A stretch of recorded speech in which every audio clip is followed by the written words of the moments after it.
Les larmes d'une femme, d'une mère meurtrie dans sa chair. Aya Eskafi vient de perdre sa fille. Le bébé de 4 mois était hospitalisé depuis 3 semaines en soins intensifs. Son petit corps frêle de moins de 3 kilos n'a pu supporter les ravages que la malnutrition a occasionnés. De Jinan, il ne reste que l'odeur de ses vêtements que sa mère n'arrête pas de sentir, comme pour faire vivre le souvenir de sa défunte fille. Et des photos que le papa impuissant fait défiler sur son téléphone en pleurant.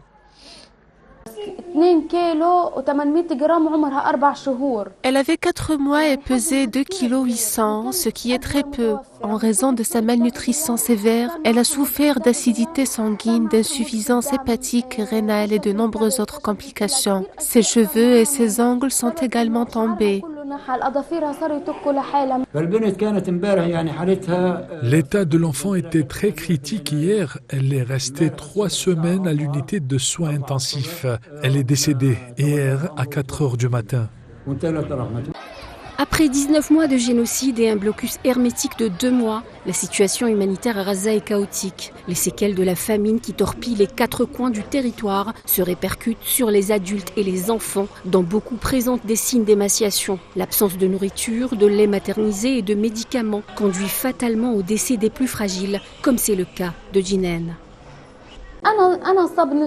Je souffre moi-même de malnutrition. Il n'y a ni nourriture ni eau potable. Je n'ai donc pas pu l'allaiter. Le lait maternisé qu'il lui fallait n'est pas disponible.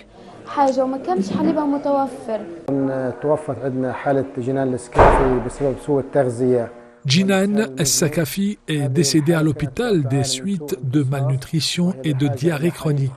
Elle souffrait de malabsorption et avait besoin d'un lait maternisé spécial. Cette formule n'est pas disponible au ministère de la Santé ni dans le secteur privé, ce qui lui a valu de graves infections qui ont conduit à sa mort en raison de l'immunodéficience et des infections résultant de la malnutrition. On attendait une prise en charge médicale à l'étranger pour le bébé. Le bébé, malheureusement, en raison de la fermeture des points de passage, n'a pas pu quitter Gaza et son état s'est détérioré, entraînant sa mort.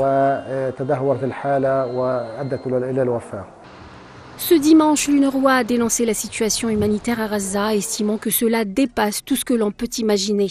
Alors que le blocus sioniste entre dans sa 9e semaine. L'UNRWA a par ailleurs indiqué qu'une mobilisation internationale est indispensable pour éviter que cette catastrophe humanitaire n'atteigne un niveau sans précédent.